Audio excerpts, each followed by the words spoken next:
Grace, kumusta ang lagay ng ating mga kababayan sa Batanes? Yes, Monica, sa ngayon nga ay nagsasagawa na ng clearing operations ang mga miyembro ng Provincial Disaster Risk Reduction Management Council sa Batanes sa iniwang bakas ng pananalasan ng Bagyong Leon.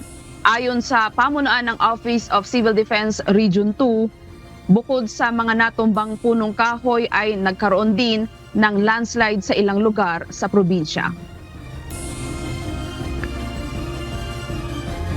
Malakas na hangin at ulan ang naranasan ng mga residente sa lalawigan ng Batanes na siyang pinakadirektang naapektuhan ng Bagyong Leon.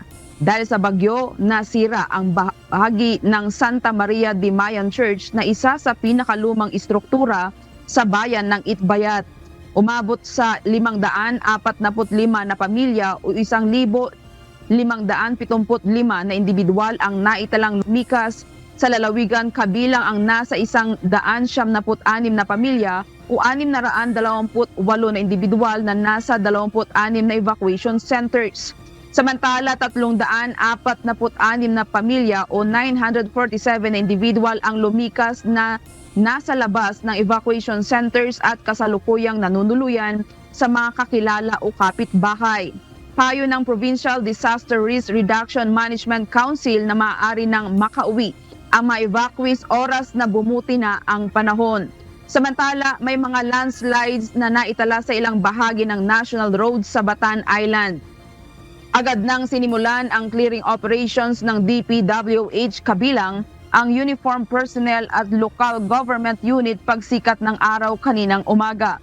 Sa ngayon ay non-passable pa rin ang national roads mula Basco hanggang Ivana at patuloy ang clearing operations upang kahit paano na mabuksan ang isang lane at makadaan ang mga motorista. Kita sa mga larawan at video na kuha ni Opal Istoy Bala na natanggal na ang mga bubong at mga punong kahoy ay nalagas na sa lakas ng hangin ng Bagyong Leon. Maging ang ilang alagang hayop ng mga residente sa lugar ay nasawi dahil sa epekto ng bagyo.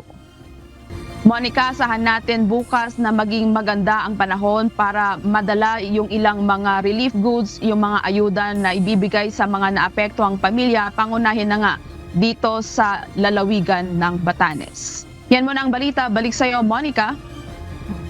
Grace, meron bang naitalang mga casualty dito sa Bagyong Leon at meron din bang mga unaccounted for o mga nawawala? Monica, it's sa talangan ng Provincial Disaster Risk Reduction Management Office. Ayon kay Edsel Isdahol, ang head ng PDRRMO Batanes, ay wala namang naitalang casualty at salamat sa Diyos pa rin at wala rin naitala na nawawala sa pagbayo nga nitong Bagyong Leon sa kanilang lalawigan. Maraming salamat, Grace. Dr. Lero, live na nag-uulat mula sa Baguio City.